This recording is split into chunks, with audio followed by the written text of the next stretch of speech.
Hinding-hindi ko inakala na maririnig ko ang sarili kong pagdiriwang ng kamatayan, kahit sa pinakamasama kong bangungot ay hindi ko inisip na ang tunog na sasalubong sa akin pagdating sa bahay, na nanginginig pa rin ang mga binti dahil sa pagkaligtas sa isang plane crash, ay ang tunog ng pagbukas ng champagne, malakas na tawanan, at ang boses ng aking anak na sumisigaw, "Dalhin ng champagne, bumagsak ang eroplano ni Mama, sa atin na ang mana."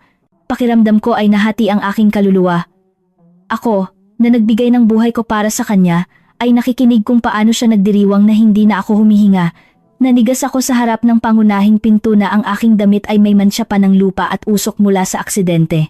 Hindi man lang ako dumaan sa ospital, halos hindi ako makalakad patungo sa taxi pagkatapos kong gumapang sa mga labi. Habang inilalagay ko ang aking kamay sa kahoy ng pinto, nanginginig ako ng husto.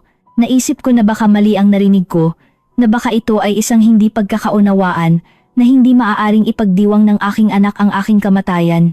Ngunit pagkatapos ay narinig ko ang tawa ng aking manugang, isang tawa na makikilala ko sa anumang buhay.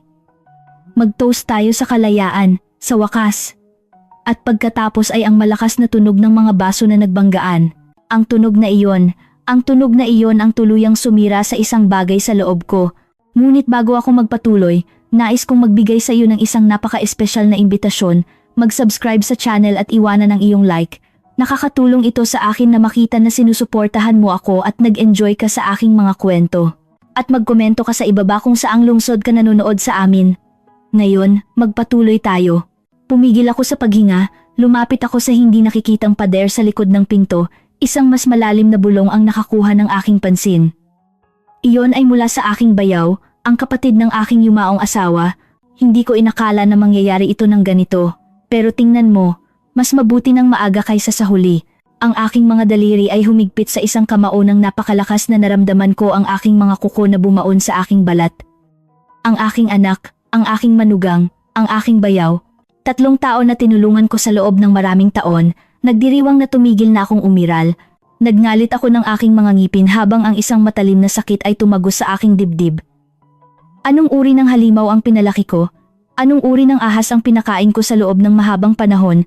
Ang aking anak ay isang matamis, sensitibong bata, o iyon ang akala ko. May isang bagay sa kanya na baluktot, may isang bagay sa kanya na nabulok, marahil dahil sa aking kasalanan o marahil dahil sa mga taong nakapaligid sa kanya, ngunit walang nagpapaliwanag sa bagay na ito. Umatras ako ng bahagya, nang hindi pa rin pumapasok, nais kong makinig pa. Nagtanong ang aking manugang, kailan tayo magsisimulang hatiin ang lahat?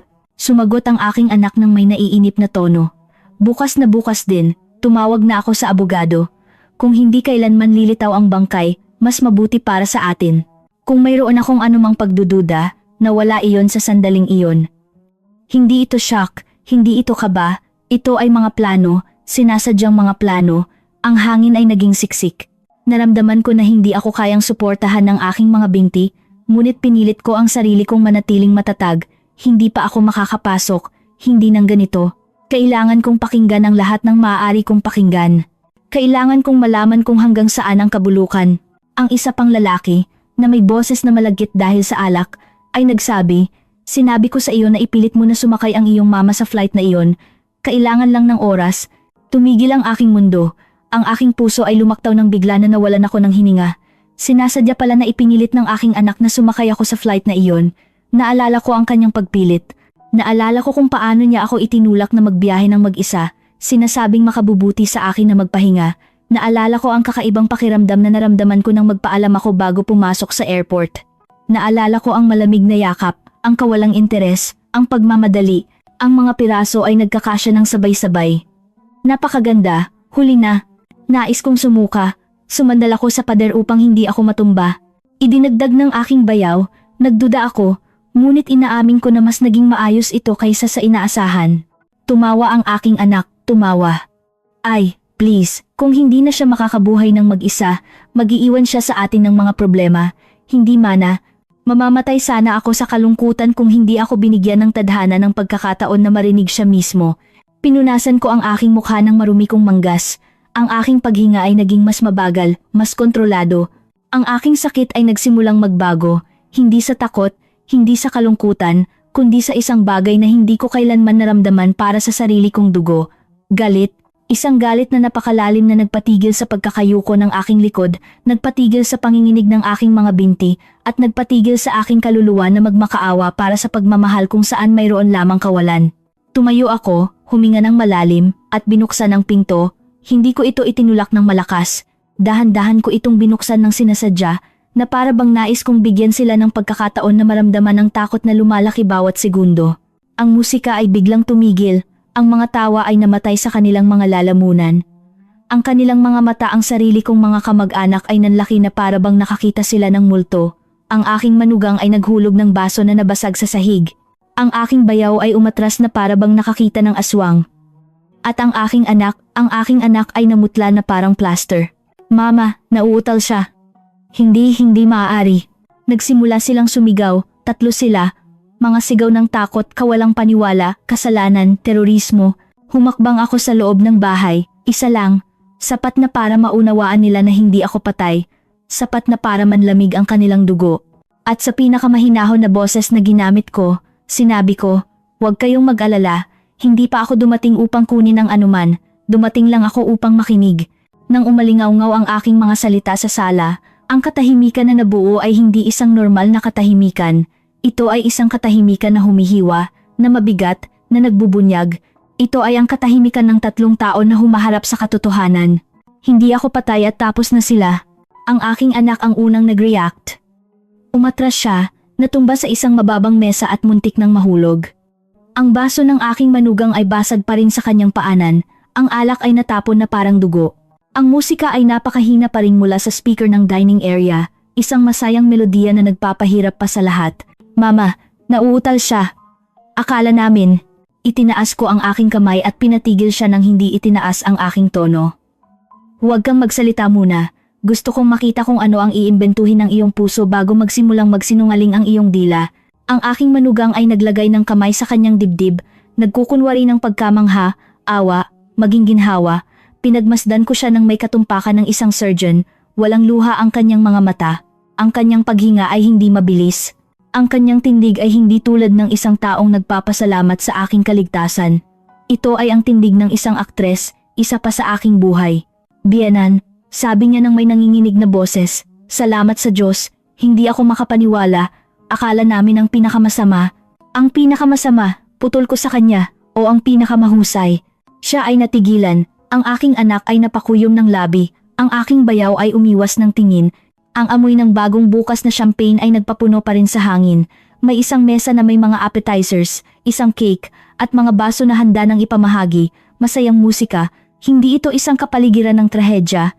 Ito ay isang party, ang party ng aking kamatayan. Dahan-dahan akong naglakad sa sala, na ang aking sapatos ay natatakpan ng lupa at ang aking mga kamay ay may galos pa mula sa aksidente. Hayaan kong magsalita ang bawat hakbang ng mas malakas kaysa sa aking mga salita. Sinubukan ng aking anak na lumapit, ngunit umatras siya nang itinaas ko ang aking tingin. Alam mo kung ano ang pinakamasakit sa akin? Tanong ko ng pabulong.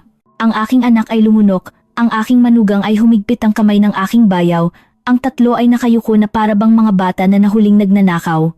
Na sa loob ng maraming taon, naniwala ako na ang lahat ng ginawa ko para sa inyo ay dahil sa pagmamahal, nagpatuloy ako, at ngayon natuklasan ko na ang tanging hinihintay ninyo ay ang aking katapusan. Mama, wag! Sigaw ng aking anak. Hindi mo naiintindihan. Natakot kami. Tumawa ako.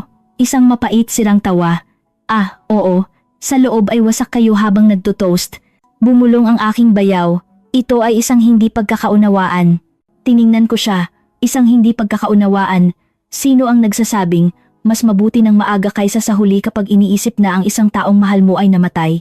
Tumahimik siya. Nakita ko kung paano naghahanap ang aking anak ng mga salita sa gitna ng mga labi ng kanyang sariling konsensya, sinusubukan na bumuo ng isang kasinungalingan na susuporta sa hindi masusuportahan. Mama, nagsimula siyang muli. Sinasumpa ko, hindi ko gusto na mamatay ka.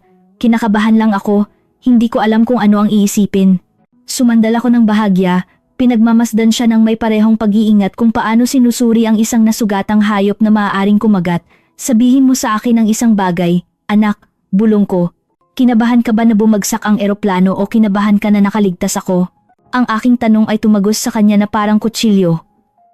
Nakatakas ang isang maliit na kumpas mula sa kanya, isang mabilis na pagpikit ng mata na hindi niya naitago, naroon ang katotohanan. Ang aking manugang ay namagitan, desperadong kumuha ng kontrol. Biyenan, makinig kayo, hindi nyo alam ang lahat, nag-aalala siya sa inyo, nagulat kami. Nagulat? Tanong ko. Kaya ka humingi ng champagne? Nanginginig ang kanyang mga labi. Kasi, akala ko baka kailangan mag-toast para sa inyong buhay, alam nyo na, mag-toast sa aking buhay. Inulit ko ng may irony. Habang tumatawa ka at sinasabing sa wakas ay magiging malaya kayo sa akin. Ang aking manugang ay napipi. Lumapit ako, dahan-dahan, nang hindi nawawala ang aking kontrol, naramdaman ko silang gumuho. Ang aking anak sa wakas ay sumabog. Sige na, nagdiriwang kami, at ano ngayon? Hindi mo kailanman binigyan kami ng madali. Laging kailangan mong kontrolin ang lahat. Laging mayroon kang sasabihin, mayroon kang pupunahin. Gusto ko lang ng tahimik na buhay. Ang kanyang pag-amin ay hindi ako sinaktan. Kinumpirma nito ang lahat. At kaya mo ipinilit ang flight na iyon. Tanong ko. Ang kanyang mukha ay nawasak. Hindi. Ako lang. Huwag mong itanggi. Maganda ang aking memorya. Ikaw ang nagpilit. Ikaw ang pumili ng petsa. Ikaw ang nag-check ng oras. Ikaw ang nagsabi sa akin na iyon ang pinakamahusay na araw para magbiyahe. Ang aking bayaw ay namagitan ng walang kibo. Hindi ako sigurado kung magandang magsalita ng ganyan. Sobrang apektado siya. Apektado? Tanong ko. Alam mo ba kung sino ang apektado? Ang tatlo ay nanatiling tahimik. Ang isang tao na nakarinig sa kanyang pamilya na nagdiriwang ng kanyang kamatayan habang may amoy pa siya ng jet fuel sa kanyang damit. Tinakpan ng aking anak ang kanyang mukha gamit ang parehong mga kamay. Hindi siya umiiyak, desperado siya. Isang desperasyon na hindi nagmumula sa pagkawala ng kanyang ina, kundi sa pagkawala ng mana. Mama, sinasumpa ko na hindi ko alam na babagsak ang eroplano. Humakbang ako. Ngunit alam mo na kung babagsak, magiging kapakipakinabang iyon sa iyo, tama. Ang aking manugang ay naglabas ng peking hikbi. Ang aking bayaw ay umatras, natatakot na itutok ko sa kanya ang isang hindi nakikitang sandata na gawa sa mga katotohanan. Alam niyo ba kung ano ang natuklasan ko ngayon? Sabi ko ng mahina, halos malambing, na ang kamatayan ay maaaring magbunyag ng higit pa kaysa sa buhay. Tiningnan nila ako ng walang pag-unawa, dahil kapag iniisip ng lahat na patay ka na, ipinapakita nila kung sino talaga sila. Pinag-aralan ko sila. Ang aking anak, isang duwag, ang aking manugang, isang ahas na nagbalat kayo bilang matamis, ang aking bayaw, isang parasite na naghihintay ng kanyang pagkakataon, at pagkatapos ay idinagdag ko, huwag kayong mag-alala. Hindi ako dumating upang makipag-away o umiyak o humingi ng paliwanag, ang tatlo ay lumunok. Dumating ako upang pakinggan kayo, idinagdag ko, upang malaman kung gaano kayo handa na umamin bago ako magsimulang magsalita. Ang kanilang mga mukha ay lalong namutla. Alam nila na may kapangyarihan na ako ngayon, at alam nila na ngayong gabi, hindi na sila matutulog ng mahimbing, dahil bumalik ako mula sa impyerno at handa akong kaladkarin sila kasama ko. Nang isinara ko ang pinto sa likuran ko, iniwan silang tatlo na nanginginig sa sala, naramdaman ko ang isang bagay na hindi ko matukoy, hindi ito ginhawa, hindi rin ito tagumpay. Ito ay isang kakaibang halo, isang hibla na gawa sa kalungkutan, galit, at kaliwanagan. Sumandal ako sa labas ng pader ng bahay at ipinikit ang aking mga mata. Ang aking puso ay tumitibok ng malakas, ngunit hindi dahil sa takot. Ito ay isang katotohanan na sa wakas ay nakakahanap ng daan palabas pagkatapos ng mga taon na nakabaon. Dahan-dahan akong lumakad patungo sa gilid na hardin, ang maliit na espasyo kung saan ako nagtatanim ng mga bulaklak noong bata pa ang aking anak. Lumuhod ako sa harap ng matigas na lupa. Ipinasa ko ang aking mga daliri sa ibabaw, nararamdaman kung paano pumapasok ang basang lupa sa aking mga kuko. Ang lupa na iyon ay naging saksi sa tawanan, sa mga hapon, sa mga laro, sa mga luha. Naglaro doon ang aking anak, tumakbo, nagtayo ng mga kastilyo na gawa sa putik. Sa espasyo na iyon, naniwala ako na nagtatayo kami ng isang hindi masisira na bond, ngunit nagkamali ako. Habang hinahampas ng malamig na hangin ng gabi ang aking mukha, bumalik ang aking isip ng walang paalam sa mga taon na bata pa siya. Naalala ko siya na umuwi ng malungkot mula sa paaralan, na nakayuko ang mga balikat dahil may ayaw makipaglaro sa kanya. Naalala ko na niyakap ko siya ng mahigpit habang nangangako ako na hindi siya mag-iisa. Naalala ko na natutulog siya sa aking dibdib nang natatakot siya sa dilim, nagmamakaawa na huwag ko siyang bibitawan. Naalala ko na sinabi niya sa akin noong 9 na taong gulang siya na ako ang paborito niyang tao sa mundo. Kailan nabasag ang lahat ng iyon? Isang mapait na sakit ang tumagos sa aking tiyan, may mga palatandaan, laging mayroon, Mga palatandaan na binaliwala ko dahil masyado akong abala sa pagbibigay katwiran sa hindi makatwiran. Naalala ko noong 15 taong gulang siya at nahuli ko siyang nagnanakaw ng pera sa kanyang ama. Umiyak siya, sabi niya pambili lang ng regalo para sa kanyang mga kaibigan. Gusto siyang parusahan ng kanyang ama. Namagitan ako. Sabi ko nagkamali lang, na bata pa lang, na matututo siya. Naalala ko nang matanda na siya at humingi siya ng malaking halaga para sa isang negosyo na hindi kailanman umiral. Nagsinungaling siya sa akin. Nalaman ko mga buwan pagkatapos, ngunit nagbigay katwiran ako muli. He's trying to find his way. Paulit-ulit kong sinabi sa sarili ko. Naalala ko kung paano laging tinitingnan ng kanyang asawa, ang aking manugang, siyang may inip, may pangangailangan, na para bang siya ay isang pamumuhunan na kailangang magbunga. Hindi niya siya mahal. Hinuhubog niya siya. Tinutulak niya siya, minamanipula niya siya. Nakita ko iyon, alam ko iyon, ngunit ipinikit ko ang aking mga mata. Naisip ko na sa paglipas ng panahon ay maiintindihan niya na hindi ganoon ang pagmamahal. Ngunit marahil naintindihan niya ang ibang bagay. Marahil naintindihan niya na lagi ko siyang patatawarin, na lagi akong available, na maaari niya akong biguin at mananatili pa rin ako doon. Ang problema sa pagbibigay ng labis ay ang ilan ay humihinto sa pagtingin sa atin bilang tao at nagsisimulang tingnan tayo bilang resources. Dahan-dahan akong tumayo mula sa damuhan, pinunasan ang aking mga kamay sa aking palda. Ang kalangitan ay madilim, walang bituin, isang perpektong metaphor ng kung ano ang naging buhay ko sa loob ng mga huling taon. Naglalakad ng hindi nakakakita, nagtitiwala sa isang pagmamahal na hindi umiral. Ngunit habang nakatayo ako roon, isang parirala ang nagsimulang umulit sa aking isip. Hindi ko gusto ito, Mama. Ang parirala na sinasabi ng aking anak tuwing nasasaktan siya, nagsisinungaling o nagkakamali. Laging ang parehong parirala, laging ang parehong tono. At bigla akong nakaintindi hindi niya kailanman gusto ito, ngunit gusto niya ang ibang bagay, ang palayain ng sarili mula sa akin, ang palayain ng sarili mula sa isang tao na nagpapaalala sa kanya kung ano ang dapat niyang gawin, ang palayain ng sarili mula sa responsibilidad, mula sa pasasalamat, mula sa tunay na pagmamahal ang palayain ng sarili upang manatili sa aking pera. Bumalik ako sa bukana ng bahay. Hindi ako pumasok. Nanatili ako sa loob ng ilang segundo, nakatingin mula sa bahagyang bukas na bintana. Sa loob, nag-uusap silang tatlo ng pabulong na desperado. Ang aking manugang ay naglalakad pabalik-balik.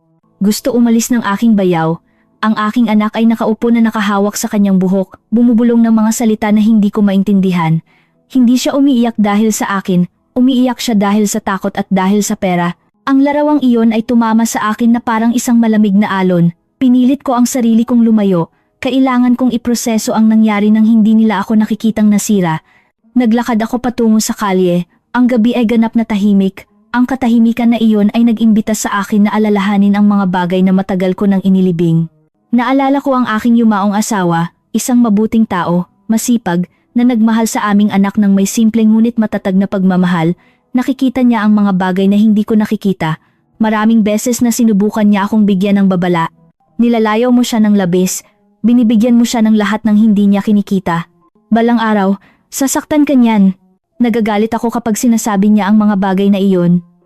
Akala ko nag-exaggerate siya, na hindi niya naiintindihan ang sensitivity ng aming anak. Akala ko sa pagmamahal ay maaayos ang lahat. Nagkamali ako, at ngayon ang pagkakamali ay hinahabol ako ng may mukha ng aking anak na tumatawa sa aking kamatayan. Huminga ako ng malalim, may isa pang bagay na hindi ko maaaring baliwalain ang aksidente. Habang naglalakad ako sa sidewalk, naalala ko ang eksena sa airport. Nagpilit ang aking anak na ihatid ako, nagpilit siyang i-check ang oras, nagpilit siyang sumakay ako sa flight na iyon, nagpilit siyang wag akong maantala, at nang magpaalam ako sa kanya, hindi siya tumingin sa akin bilang isang ina na aalis, tiningnan niya ako bilang isang taong nagmamasid sa isang transaksyon na malapit nang matapos. Hindi ko pa ito mapapatunayan, ngunit sa aking kaluluwa, wala nang pagdududa, may nagmanipula sa aksidenteng iyon. Marahil hindi siya mismo, ngunit alam niya ng labis o labis siyang nagnanais. Tumigil ako sa ilalim ng isang lamppost. Ang aking paghinga ay malalim, mabigat, mayroon akong dalawang pagpipilian, harapin ang lahat kaagad ng may galit na kumukulo, o mag-analisa, magmasid, at magplano. Pinili ko ang pangalawa, hindi dahil sa takot, kundi dahil sa talino. Ang paghihiganti ay hindi kailanman epektibo kapag isinisigaw, ito ay epektibo kapag isinasagawa ng tahimik. Tumingin ako sa bahay muli, sila ay naroon sa loob, nakakulong sa kanilang sariling takot, at ako, Sa unang pagkakataon sa loob ng maraming taon, ay may kontrol, lumingon ako at nagsimulang maglakad. Kailangan kong maghanap ng mga sagot. Kailangan kong maunawaan kung sino pa ang nakakaalam. Kailangan kong muling itayo ang sarili kong kuwento mula sa simula. Dahil ngayon ay nakikita ko ng malinaw ang hindi ko kailanman gustong makita. Ang aking anak ay hindi naging ganoon ngayon. Ang aking anak ay laging ganoon at hindi ko kailanman gustong tanggapin iyon. Naglakad ako ng walang direksyon sa loob ng ilang minuto na para bang ang kalye ay maaaring sumipsip ng bahagi ng sakit na dala ko. Ngunit habang lumalayo ako, lalong naging malinaw ang isang pakiramdam na sinubukan kong baliwalain mula sa sandaling umalis ako sa mga labi ng eroplano. May mali sa aksidenteng iyon mula sa simula. At ang boses ng lalaking iyon sa sala, ang nagsabing nagpilit ang aking anak, ay umalingaw-ngaw na parang isang huli na babala. Hinamaplos ng hangin ng gabi ang aking mga pisngi habang iniisip ko ang bawat detalye ng nakaraang araw. Mayroong isang bagay na napakatumpak, napakakaiba, napaka-calculated, na ngayon ay parang isang piraso na nagkakasya sa isa pa. Nagpasya akong magtungo sa airport. Hindi ko alam kung ano ang eksaktong hinahanap ko, ngunit alam ko na kung babalik ako sa aking bahay nang walang sagot, maaari akong mawalan ng kontrol. At harapin ang aking anak bago ang oras, nang walang patunay, nang walang plano. Kumuha ako ng taxi, tiningnan ako ng driver sa rearview mirror nang may kaunting awa. Ang aking damit ay may mantsa pa ng lupa at usok. Mukha akong isang aparisyon. Sigurado po ba kayo, ma'am? Gabi na. Kailangan kong pumunta doon, sagot ko nang hindi nagpapaliwanag. Ang airport sa gabi ay may nakababahalang katahimikan na para bang ayaw nitong alalahanin ang kaguluhan ng nakaraang araw. Pagkababa ko ng taxi, naramdaman ko ang isang chill na dumaloy sa aking likod. Ang pasukan ay halos walang laman, maliban sa ilang manggagawa ng maintenance at isang babae na naka-uniforme na nakatingin sa kanyang cellphone. Lumapit ako sa information desk. Ang lalaki sa likod ng counter ay tumingin ng may pagtataka. Ma'am, kailangan niyo po ng tulong. May isang bagay sa kanyang tingin na nag-alala sa akin. Marahil ay nakilala niya ang flight sa aking damit. Marahil ay nakilala niya ang kalungkutan. Sumakay ako sa flight 782, sabi ko ng mahina. Nanatiling tahimik ang lalaki. Pagkatapos ay dahan-dahan siyang tumango ng may halong paggalang at takot. Nakaligtas po kayo. Oo, sagot ko, at kailangan kong makipag-usap sa isang tao na narito kahapon. Isang tao na naaalala kung sino ang nag-check-in sa akin, kung sino ang nasa boarding gate o kahit ano. Nag-dial siya ng isang internal number. Hiniling niya sa akin na maghintay. Pagkatapos ng ilang minuto, lumabas ang isang babae na may asul na vest na may mabait ngunit pagod na mukha. Ako si Veronica, sabi niya. Nagtatrabaho ako sa boarding gate. Paano ako makakatulong sa inyo? Sinundan ko siya sa isang walang laman na silid. Pagkasara ng pinto, umupo siya sa harap ko. Ma'am, ayaw kong buhayin ang anumang masakit, ngunit kayo ang isa sa mga huling sumakay sa flight na iyon. Naroon ako. Ang aking puso ay tumalon. May kakaiba ba kayong naaalala? Tanong ko. Kumunot ang noo niya na para bang maingat niyang pinipili ang kanyang mga salita. Sa totoo lang, oo, naramdaman ko na ang hangin ay naging mas siksik. Sabihin niyo po ang lahat, huminga ng malalim si Veronica. Una, mukha kayong nagmamadali na para bang nagbago ang inyong isip sa huling sandali. Ang aking anak ang nagpilit na magbiyahe ako, bulong ko. Tumango siya ng hindi lubos na nauunawaan, ngunit may isa pang bagay ang nakakuha ng aking pansin. Nanigas ang aking katawan. Ano po? May isang lalaki na nagtanong kung nakasakay na kayo. Isang lalaki? Ulit ko. Ano ang itsura niya? Mga 50 taong gulang, maitim na suit, hindi mukhang biyahero, may napakaapurahang tono ng boses. At nang sinabi ko sa kanya na malapit na kayong pumasok, umalis siya habang nakikipag-usap sa telepono. May narinig ba kayo? 2 salita lang. Ayos na. Sumikip ang aking tiyan. Ayos na. Ang parehong parirala na narinig ko sa loob ng aking bahay. Ang parehong parirala na inulit ng aking bayaw ng may cynicism. Ang parehong parirala na ginamit nila ng pinag-uusapan ng aking mana. Naramdaman ko ang lamig, sobrang lamig. May iba pa po ba kayong naaalala? Tanong ko. Nag-alinlangan si Veronica. Well, may pangalawang detalye. Isa na noong una ay tila isang pagkakataon lamang, ngunit ngayon na nakikita ko kayo rito, hindi ko alam.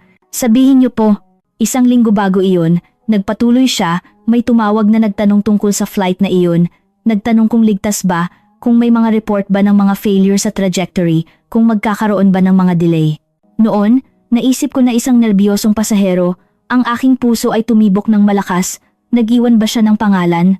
Hindi, ngunit ang numero ay blocked. Hindi ko masagot. Ang aking paghinga ay naging isang marupok na hibla. Sumandal si Veronica ng isang kamay sa mesa. Alam kong hindi ito nakakatulong sa sakit, ngunit kailangan kong sabihin sa inyo upang hindi nyo isipin na aksidente lang ang lahat.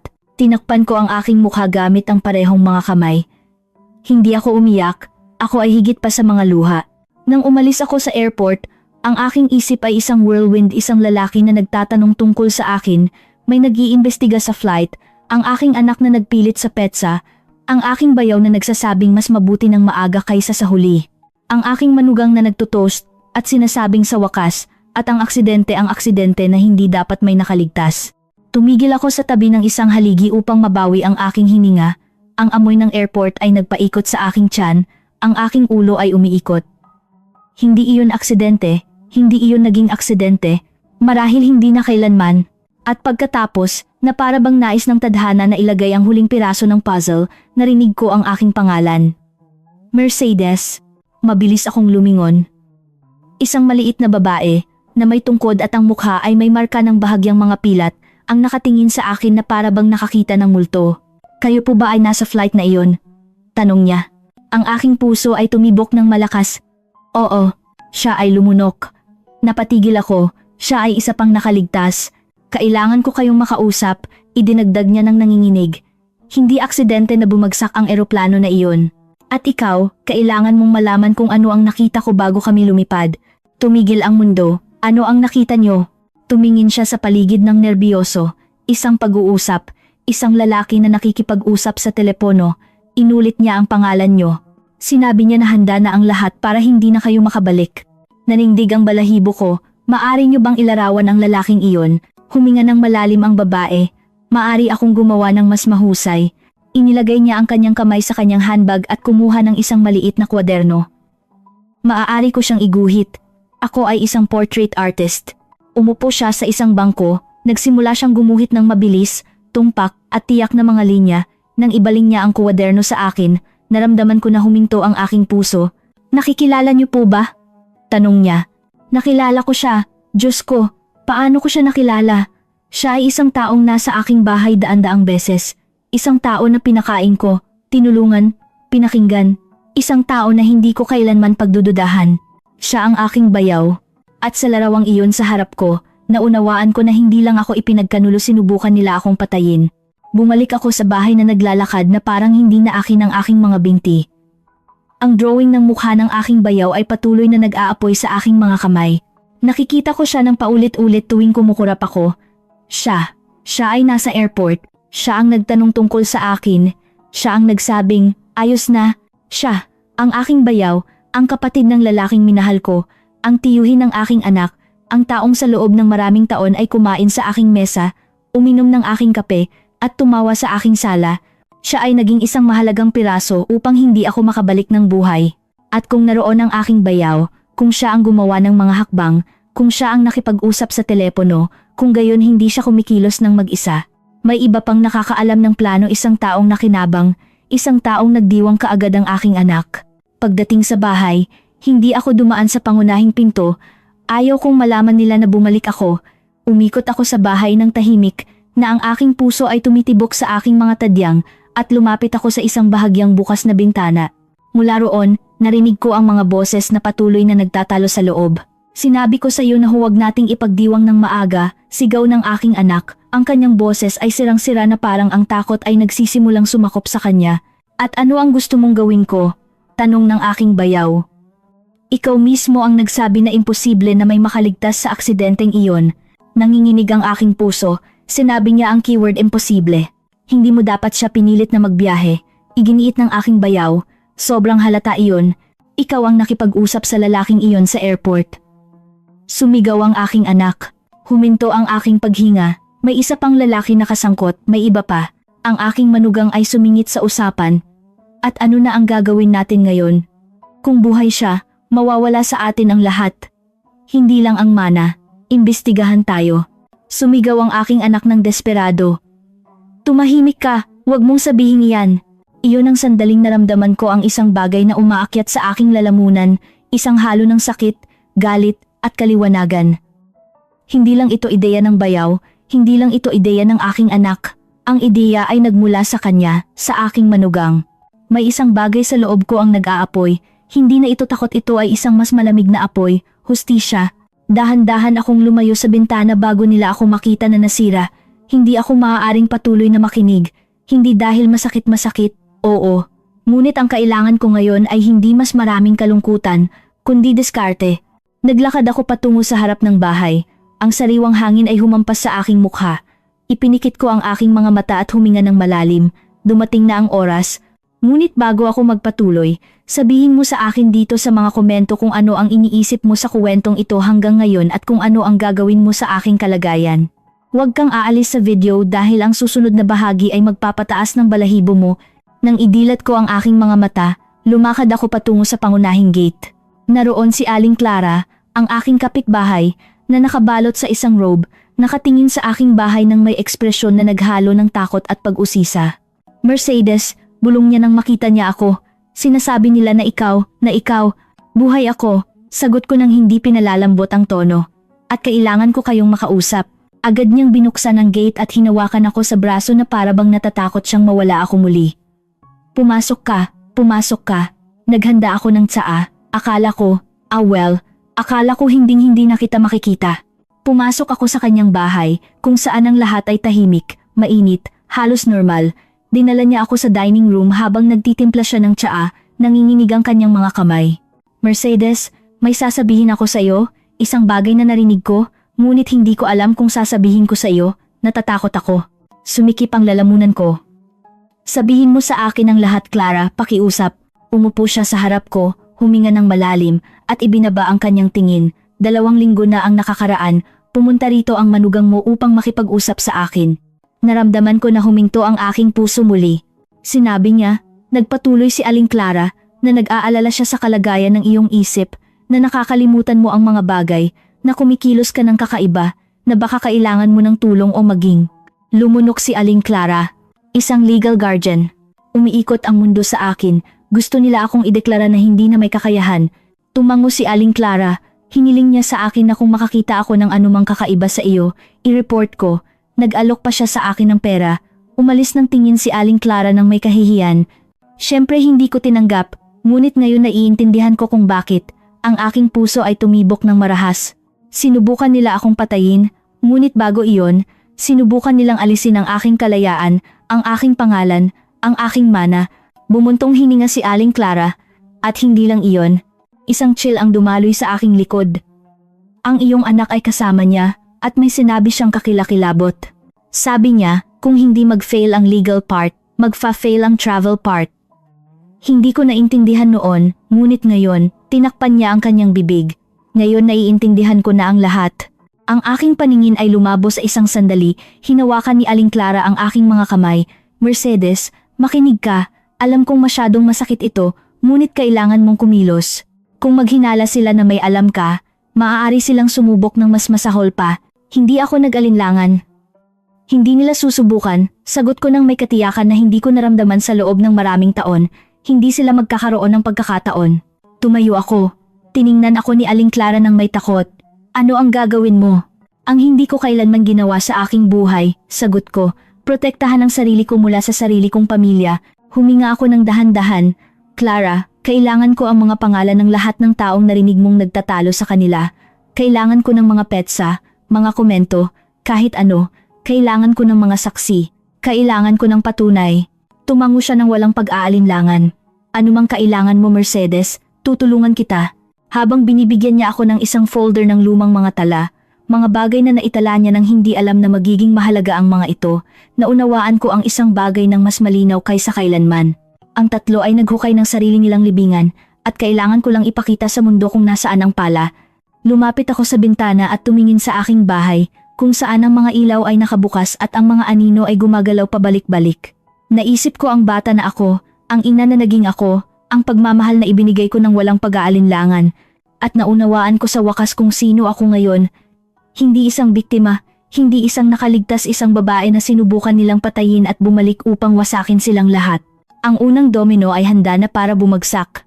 Bumalik ako sa aking bahay na ang folder ni Aling Clara ay mahigpit na nakayakap sa aking dibdib na para bang isa itong hindi nakikitang kalasag, ngunit hindi ito kalasag, ito ay isang sandata na ibinigay nila sa akin nang hindi nila alam.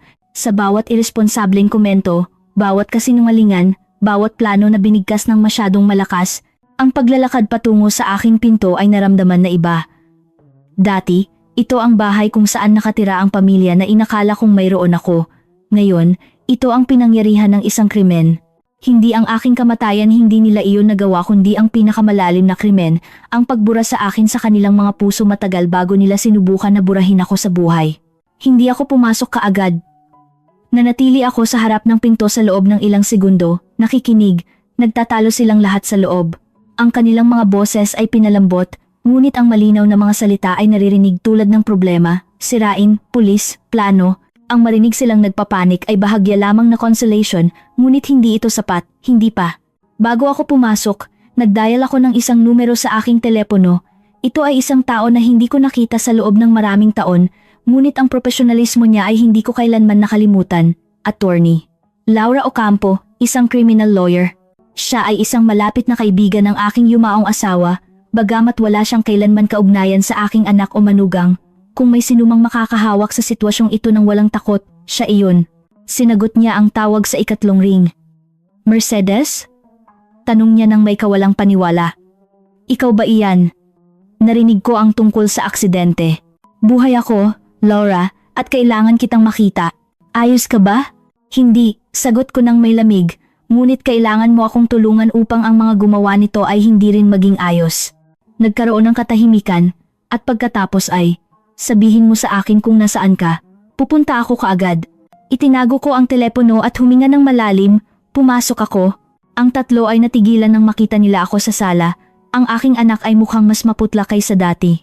Ang aking manugang ay wala sa sarili, at ang aking bayaw ay inilagay ang kanyang kamay sa kanyang bulsa na para bang may hinahanap. Hinihintay niyo ba ako? Tanong ko ng kalmado. Ang aking manugang ay lumunok ng isang pekeng hikbi. Mercedes, nag-aalala kami. Hindi namin alam kung umalis ka na.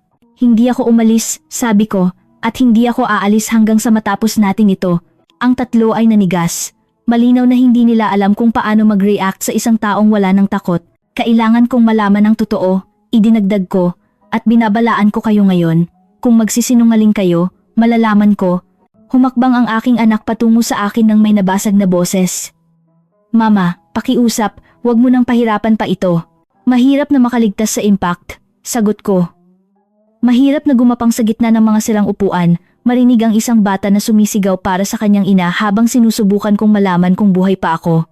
Mahirap na magising at alalahanin na labis kayong nagpilit na sumakay ako sa flight na iyon. Ang aking manugang ay napahinga, ang aking bayaw ay nagnalit ng kanyang mga ngipin. Tiningnan ko sila isa-isa. Sino ang nagplano?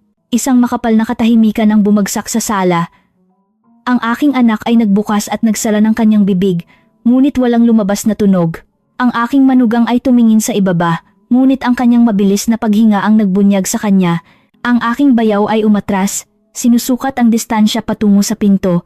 Tingnan natin kung sino ang unang magsasalita, sabi ko. Lumapit ako sa mesa, may mga labi ng pagdiriwang, bukas na mga bote, pinggan na may pagkain na hindi pa natatapos, walang laman na mga baso. Ito ay ang pisikal na ebidensya ng ganap na kawalang galang.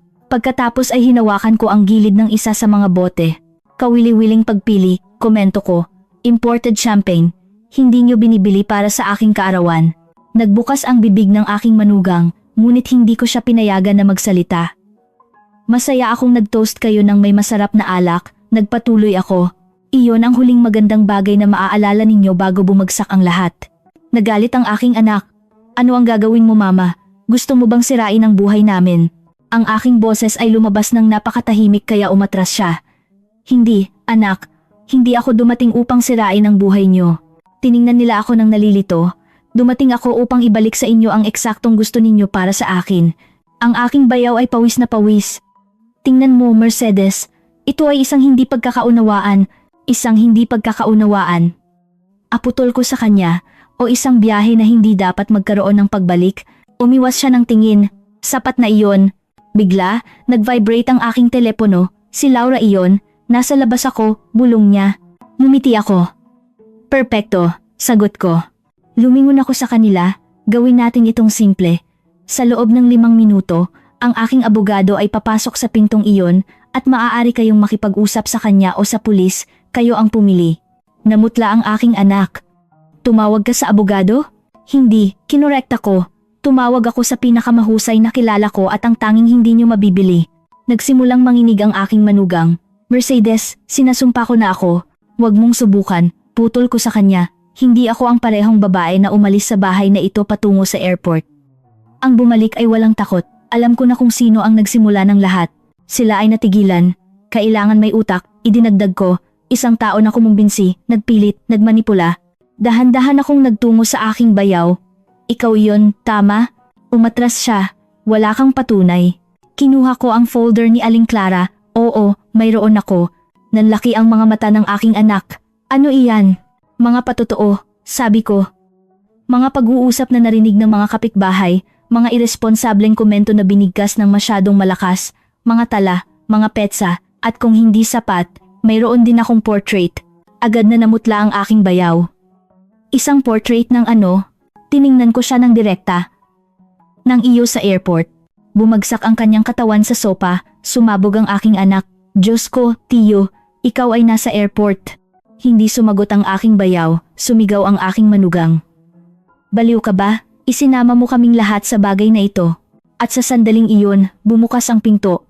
Si Laura ay pumasok ng elegante, tiyak, handa, ang tatlo ay natigilan. Magandang gabi, sabi niya ng may matatag na boses. Ako ang abogado ni Mercedes at dumating ako upang makinig kung sino ang unang gustong magsalita. Ang aking anak ay lumunok. Ang aking manugang ay nagsimulang umiyak. Ang aking bayaw ay sinubukang tumayo, ngunit hindi tumugon ang kanyang mga binti. Sa unang pagkakataon mula sa aksidente, naramdaman ko na bumalik sa akin ang kapangyarihan dahil naroon si Laura at sa paglapit ng katotohanan, ang pagbagsak nilang lahat ay nagsimula na. Si Laura ay naglakad sa sala na parang isang hukom na pumapasok sa hukuman. Ang kanyang presensya lang ang nagpabago sa kapaligiran ng silid. Ang aking anak ay nakayuko sa sopa na parang isang maliit na bata. Ang aking manugang ay pinupunasan ang mga luha na hindi ako naniniwala. At ang aking bayaw ay sinubukang bumawi ng hininga, ngunit bawat segundo ay lalo siyang lumulubog. Magsimula na tayo, anunsyo ni Laura, inilalagay ang kanyang briefcase sa gitna ng mesa, at gusto kong linawin ang isang bagay. Ang sasabihin ninyo rito ay maaring magpasya sa inyong kapalaran. Ang aking anak ay nagngalit ng kanyang mga ngipin. Kapalaran? Ano? Ngayon ay babantaan mo kami? Itinaas ni Laura ang isang kilay ng may malamig na pagiging kalmado. Hindi ko kailangang bantaan kayo. Kayo ay pumasok na sa sarili ninyong butas. Narito lang ako upang makita kung sino ang susubok na lumabas at kung sino ang mananatiling nakabaon. Umupo ako sa isang silya sa tabi ng bintana. Hindi ko kailangang magsalita pa. Handa na silang sirain ang sarili nila. Hatiin natin, sabi ni Laura. Nakaligtas si Mercedes at nangangahulugan iyon na ang pinag-usapan ninyo, ipinagdiwang at plenano ay hindi na natili sa hangin. Mayroon kaming mga saksi, mayroon kaming mga statement, mayroon kaming isang portrait ng Ginoo, tiningnan niya ang aking bayaw. Sa airport na nakikipag-usap sa telepono bago ang paglipad. Gusto ba ninyong magsimula? Ang aking bayaw ay lumunok. Hindi iyon ang iniisip ninyo. Ako. Pinutol siya ng aking manugang ng galit. Siyempre iyon ang iniisip nila, narinig ka nila, nakita ka nila, at sinabi mo sa amin na sigurado na ang flight na iyon ay walang paraan upang mabigo. Tumahimik ka. Ungol niya. Hindi ako tatahimik. Sigaw niya. Ikaw ang nagdala sa amin sa bagay na ito. Hindi sila pinigilan ni Laura. Sa halip, tila nag-enjoy siya kung paano nila sinisira ang isa't isa, kawili-wili, sabi niya. Kaya kayo, Ginang, alam ninyo na may plano. Ang aking manugang ay natigilan. Ako, inulit ko lang ang sinabi niya. Wala akong ideya. Nagbukas si Laura ng kanyang briefcase ng may maselang paggalaw at kumuha ng isang maliit na device. Perpekto, dahil gagawin nating mas madali ito. Mercedes, ilagay mo ito sa mesa. Ito ay isang recorder. Tumayo ang aking anak ng bigla. Ire-record mo ang pag-uusap na ito. Tiningnan siya ni Laura ng matalim. Ito ay pagdodokumento. At masaya akong napansin mo dahil nangangahulugan iyon na naiintindihan mo ang kalubhahan. Nagsimulang maglakad ang aking anak, pawis na pawis, ito ay kabaliwan mama, papayagan mo ba talaga kaming tratuhin bilang mga kriminal? Tiningnan ko siya ng hindi kumukurap, at ano kayo kung hindi iyon? Bumagsak ang kanyang mukha. Hindi ko kailanman gusto na mamatay ka, sigaw niya. Hindi kailanman, ideya nila iyon. Itinuro siya ng aking bayaw wala sa sarili. Ideya ko? Ikaw ang nagpilit. Sinabi mo na iyon ang perpektong araw, ikaw ang pumirma sa mga papel ng seguro. Tumigil ang mundo, seguro. Kinumpirma iyon ng aking anak nang hindi sinasadya. Nagbukas si Laura ng isang folder. Gusto ko lang pag-usapan iyon, sabi niya. Mayroon akong mga kopya ng mga life insurance contracts na ikaw, binata. Tiningnan niya siya ng direkta. Ang nag-ayos 3 buwan bago ang aksidente. Kakaiba, hindi ba? Ang beneficiary ay hindi ang iyong ina, kundi ikaw. Umatras ang aking anak na para bang sinaktan. Hindi iyon ang iniisip ninyo. Ako lang. Ano? Dahil sa pagmamahal? Tanong ni Laura ng may tono na humihiwa. Kumapit siya sa isang pillow na parang isang life jacket. May utang ako, desperado ako, akala ko. Ang aking boses sa wakas ay nagsalita. Ano anak? Hindi siya sumagot. Humakbang si Laura. Magpatuloy tayo sa iyo, tiningnan niya ang aking bayaw. Mayroon kaming direktang patutuo mula sa isang nakaligtas na nakakita sa iyo sa airport na nagsasabing hindi na babalik si Mercedes. Mayroon ka bang paliwanag? Hinawakan niya ang kanyang ulo. Hindi iyon ang iniisip ninyo. Sinusunod ko lang ang mga utos. Pinutol siya ng aking manugang ng may matinis na sigaw. Mga utos ng sino? Bumagsak ang katahimikan. Ang tanong ay lumutang sa pagitan nilang lahat. Nanginginig ang aking bayaw. Ako, ginawa ko lang ang sinabi sa akin. Ang hiniling niya sa akin, itinuro niya ang aking anak. Sumigaw ang aking anak na parang isang hayop na nasukol. Nagsisinungaling ka, sinungaling. Itinaas ni Laura ang isang kamay. May isang napakasimpleng paraan upang ayusin ito. Nagbukas siya ng kanyang briefcase. Tumawag tayo sa pulis ngayon na mismo. Ang tatlo ay nag-react ng sabay-sabay. Ang aking manugang ay bumagsak sa sopa, umiiyak. Ang aking bayaw ay nagsimulang maglakad pa atras na parang naghahanap ng isang lihim na labasan. Ang aking anak ay nagkuyom ng parehong mga kamao. Hindi mo magagawa iyan. Pamilya mo kami. Sigaw niya sa akin. Tiningnan ko siya at sa unang pagkakataon sa aking buhay, hindi ko nakita ang aking anak. Nakita ko ang lalaki na muntik nang pumatay sa akin. Ang pamilya ko, sabi ko ng dahan-dahan, namatay noong araw na ipinagdiwang ninyo ang akin. Siya ay natigilan. Pinindot ni Laura ang isang button sa recorder. Kumpletong pag-amin. Ang aking anak ay naglagay ng kanyang mga kamay sa kanyang mukha. Ang aking manugang ay nanginginig. Ang aking bayaw ay umiiyak. Ako, huminga lang ako sa unang pagkakataon ng walang sakit. Inilagay ni Laura ang recorder. Mercedes, handa na kami. Gusto mo bang tumawag ako ngayon? Oo, sagot ko nang walang pag-aalinlangan. Oras na upang tapusin ito. Nagdial si Laura ng isang numero. Official Ramirez, mayroon kaming kaso ng premeditated attempted homicide, 3 kasangkot, recorded confession. Address, ang aking anak ay tumakbo patungo sa akin at hinawakan ng aking braso. Mama, pakiusap, huwag mo itong gawin. Inalis ko ang aking braso ng kalmado. Anak, tumingin siya sa akin, puno ng peking luha. Nakaligtas ako, at ngayon, kailangan ninyong makaligtas sa katotohanan. Sa sandaling iyon, may narinig akong mga sirens sa malayo. Ang pagbagsak ay hindi na mapigilan. Ang mga sirens ay lalong lumalapit, humahalo sa tunog ng hangin na humahampas sa bukas na mga bintana. Ang lahat ay tila huminto, na para bang nagpa siya ang oras na obserbahan kung ano ang mangyayari. Sa loob ng sala, ang aking anak ay paralyzed, hirap huminga, ang kanyang mukha ay ganap na nawasak. Ang aking manugang ay halos hindi na makatayo, at ang aking bayaw ay patuloy na nakatingin sa pinto na parang isang hayop na nasukol na naghahanap ng labasan na hindi na umiiral. Sinuri ni Laura ang recorder sa huling pagkakataon, tinitiyak na kumpleto ang audio. Pagkatapos ay isinara niya ang kanyang briefcase ng may pagiging kalmado ng isang taong nanalo na sa isang labanan bago pa man ito magsimula. Umupo ako sa silya sa tabi ng mesa. Ako ay pagod, ngunit matatag, mas matatag kaysa sa kanila, dahil ang totoo ay naiyak ko na ang lahat ng kailangan kong iyakan. Ngayon, ang tanging natitira ay hustisya. Tumigil ang mga sirens sa harap ng bahay. Narinig ang mga pinto ng kotse na bumubukas, matatag na mga yapak, mga boses ng mga opisyal. Hinawakan ng aking anak ang kanyang ulo ng desperado. Mama, nagmamakaawa ako. Pakiusap, huwag mong payagan ito. Bulong niya nang may nabasag na boses na para bang ngayon lang niya naintindihan na ang buhay ay hindi hinahawakan tulad ng isang laro. Pinagmasdan ko siya, walang galit sa akin, hindi para sa kanya. May isang bagay na mas mahirap, mas nakakapinsala, pagkabigo. Isang pagkabigo na napakalaki na inubos nito ang isang buong espasyo sa loob ng aking dibdib. Hindi na kita mapoprotektahan, anak, sagot ko ng mahina, ngunit matatag. Trinato mo ako bilang isang kaaway. Ipinagdiwang mo ang aking kamatayan at pagkatapos ay sinubukan mong burahin ito magpakailanman. Ano ang gusto mong gawin ko? Umiling siya ng paulit-ulit na para bang maaari niyang alisin ang nangyari. Hindi ko gusto na mamatay ka, hindi ko gusto iyon. Pressure lang iyon, takot lang iyon, desperado ako. Namagitan si Laura ng may katigasan.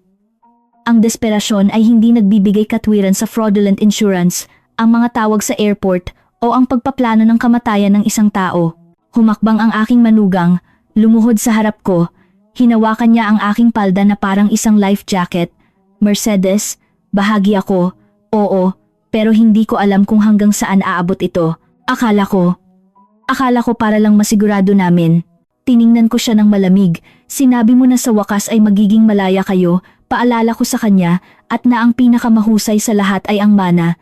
Ipinikit niya ang kanyang mga mata, umiiyak. Kumatok ang mga official sa pinto. Binuksan ito ni Laura nang hindi naghihintay. 4 na agent ang pumasok. Isa sa kanila ay may malinis na uniforme at isang matatag na tingin. Si Official Ramirez, tulad ng sinabi ni Laura, ay lumapit sa akin. Ginang Mercedes Alvarado, sabi niya nang may magalang na kilos. Ipinagbigay alam sa amin na nakaligtas kayo sa aksidente at na may complaint ng attempted homicide. Kayo po ba ay nasa kalagayan na kumpirmahin ang nangyari? Tumango ako ng kalmado. Oo, official. Mayroon akong patunay, recordings, mga saksi, at ang kumpletong pag-amin ng mga kasangkot. Ang mga official ay lumingon sa 3 akusado. Ang aking anak ay umatras. Hindi, wala akong ginawa. Ito ay isang kalituhan. Nanatiling neutral si Official Ramirez. Mayroon kaming recording kung saan ikaw ay hayagang nagdeklara na kung lumabas ang lahat tulad ng gusto namin, hindi ito mangyayari. Ang aking anak ay nagkuyom ng mga kamao. Hindi iyon nangangahulugan na ako, ngunit ang kanyang boses ay nabasag. Pinalibutan ng mga official ang 3. Kahanga-hanga na makita kung paano biglang nahulog ang mga maskara. Ang aking manugang ay nagsimulang umiyak ng mas malakas. Nagmamakaawa, pakiusap, may mga anak ako, hindi niyo ito magagawa sa akin. Wala akong intensyon na pumatay ng sinuman. Sumagot ang opisyal ng may katatagan. Nagdiriwang kayo ng kamatayan ng isang tao at may ebidensya ng inyong paglahok sa pagpaplano. Iyon ay complicity. Sinubukan ng aking bayaw na tumakas patungo sa gilid na pinto, ngunit 2 opisyal ang humarang sa kanya sa loob ng ilang segundo. Hinawakan nila siya sa mga braso at nagsimula siyang sumigaw. Ayaw kong makulong. Ayaw ko. Sila iyon. Sumusunod lang ako sa utos. Tiningnan siya ni Laura ng may irony. Kawawa, hindi ka ba inabisuhan na ang pagsunod sa utos ay isa ring krimen? Ang aking anak ay lumingon sa akin sa huling pagkakataon ng desperado. Mama, pakiusap. Anak mo ako, dugo mo ako, hindi mo ito magagawa, sigaw niya sa akin. Naramdaman ko ang isang malalim na sakit sa dibdib, isang matandang sakit mula sa mga taon, ngunit alam ko rin na ang pagbitaw sa kanya ay ang tanging paraan upang mabuhay. Ikaw ang gumawa nito sa akin muna, sagot ko, ako lang ang pumili na mabuhay. Nagsimulang posasan sila ng mga opisyal. Ang aking manugang ay sumisigaw, ang aking bayaw ay umiiyak, at ang aking anak ay walang sinasabi, nakatingin lang sa akin ng may halo ng galit, takot, at kahihiyan. Nang inilabas nila siya sa bahay, hindi ako gumalaw, hindi ito tagumpay, hindi ito paghihiganti, ito ay hustisya. Ang hustisya na pinilit nila akong hanapin. Bumalik si Laura sa sala at isinara ang pinto. Tapos na, sabi niya, bumuntong hininga. Ngayon magsisimula ang pangalawang bahagi. Ang pangalawang bahagi? Tanong ko. Oo, ang mga statement, ang mga hukom, ang mga papel, ang mga patunay. Ngayon magsisimula ang legal process. Ngunit huwag kang mag-alala, Mercedes. Sila mismo ang gumawa ng kalahati ng trabaho, halos inihanda nila ang lahat. Tumango ako ng tahimik, pinagmasdan ako ni Laura ng may tamis. Ayos ka ba? Tumagal ako ng 1 segundo upang sumagot. Ako ay walang laman, sagot ko. Ito ay normal, sabi niya, kapag ang isang katotohanan na tulad nito ay nabunyag, pakiramdam mo ay nasira ang buhay. At nasira ito, sagot ko, ngunit marahil ay kailangan iyon. Hinawakan ako ni Laura sa balikat, at nagsalita sa isang mas malambing na tono. Mercedes, hindi ito ang iyong kasalanan, hindi kailanman, at sa unang pagkakataon mula sa aksidente, naniwala ako sa mga salitang iyon. Ang sumunod na mga araw ay isang nakakabigla na halo ng mga paperwork, mga tanong, mga investigasyon, at mga headlines. Ang pangalan ko ay lumabas sa balita. Ang kwento ng babae na nakaligtas sa isang plane crash at natuklasan na ang sarili niyang pamilya ay nagdiriwang ng kanyang kamatayan ay naging viral. Ang ilan ay nagulat, ang ilan ay umiyak, ang ilan ay nagpadala sa akin ng mga mensahe ng suporta, ang ilan ay gusto ng mga interview. Tinanggihan ko ang lahat. Ayaw kong maging sikat, gusto ko lang ng kapayapaan. Ang tatlo ay formal na kinasuhan.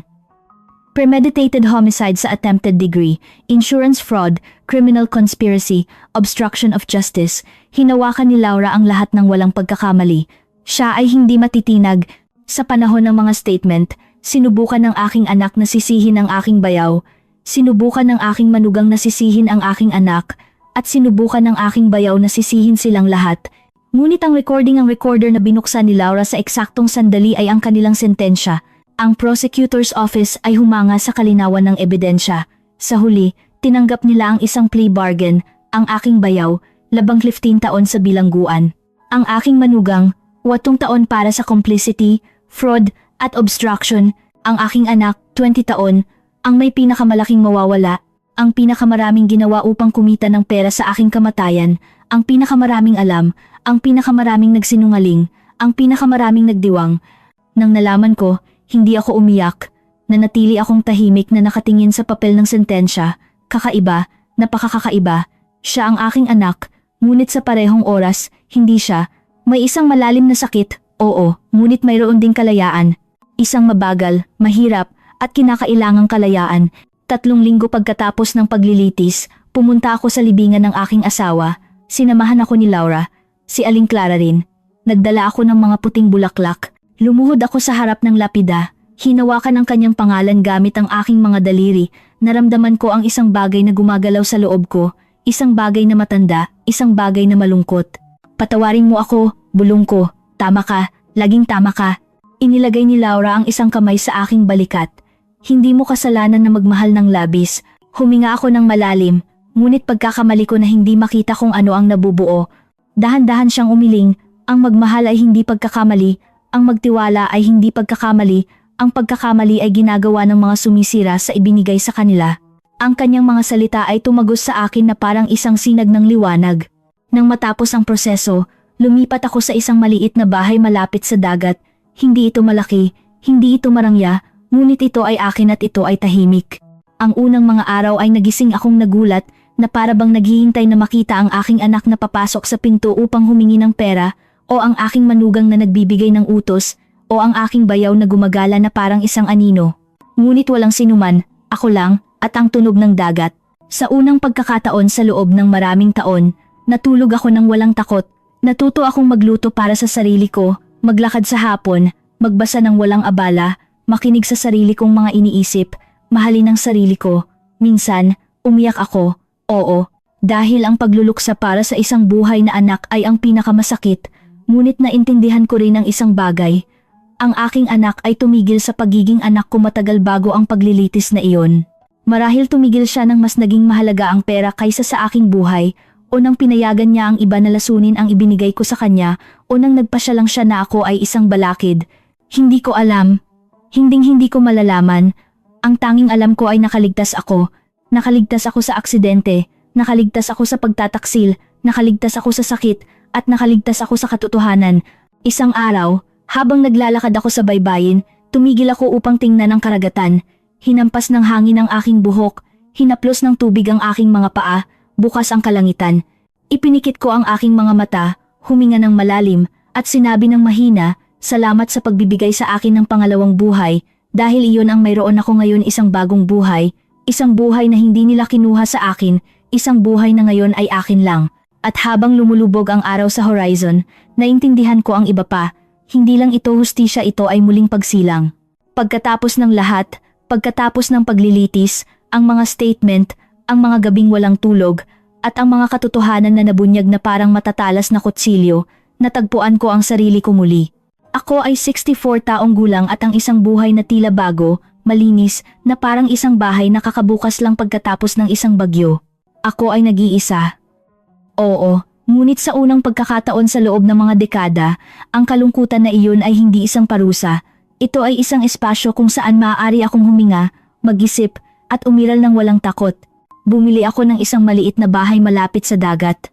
Bawat umaga, lumalabas ako upang maglakad sa buhangin, nararamdaman ang malamig na tubig na humahaplos sa aking mga paa, nagpapaalala sa akin na narito pa ako, buhay pa rin ako, nagtatayo pa rin ng sarili kong bagay. Minsan, habang tinitingnan ko ang horizon, naiisip ko ang nangyari, hindi upang magdusa, kundi upang umunawa, ang aking anak, ang sarili kong dugo, ay nagpasya na burahin ang aking buhay para sa pera. Ang aking manugang ang nagtulak, ang aking bayaw ang nagsagawa, at bagamat masakit, bagamat minsan ay tumitibok ang sugat, hindi na ito dumudugo. Natutunan ko na hindi ko obligasyon na pasanin ang kasamaan ng iba. Natutunan ko na ang pagmamahal ay hindi laging bumabalik. Natutunan ko na ang pagkaligtas ay hindi lang huminga, ito ay ang pagbangon, paglalakad, at muling pagtatayo, kahit na ang puso ay tila wasak. Ngayon, kapag tinitingnan ko ang sarili ko sa salamin, nakikita ko ang isang ibang babae na nasa bingit ng kamatayan, na nakarinig kung paano ipinagdiwang ang kanyang pagkawala, at gayunpaman ay pinili niyang bumangon at ipakita ang katotohanan. Isang babae na hindi na humihingi ng pahintulot na mabuhay. Isang babae na nauunawaan na ang hustisya kapag dumating ay naglilinis ng malalim na mga sugat, marahil hindi ganap, ngunit sapat na upang magpatuloy ng walang kadena. At ngayon, bago ako magpaalam, nais kong magbigay sa iyo ng isang napaka-espesyal na imbitasyon. Kung ang kuwentong ito ay nakaantig sa iyo, nakaapekto sa iyo, o nagpamuni-muni sa iyo, iwanan ang iyong like. Ang iyong suporta ang nagpapahintulot sa channel na ito. Sabihin mo sa akin sa mga komento kung saang lungsod ka nanonood sa video na ito, ano ang naramdaman mo sa pagtatapos na ito, ano ang gagawin mo sa aking kalagayan, at huwag kalimutang mag-subscribe. Mayroon pa akong maraming matindi, malalim, at puno ng twists na mga kwento na inihahanda ko para sa iyo. Salamat sa pagsama sa akin hanggang sa huli. Dito nagtatapos ang kwentong ito, ngunit hindi ang aking boses. Magkita-kita tayo sa susunod.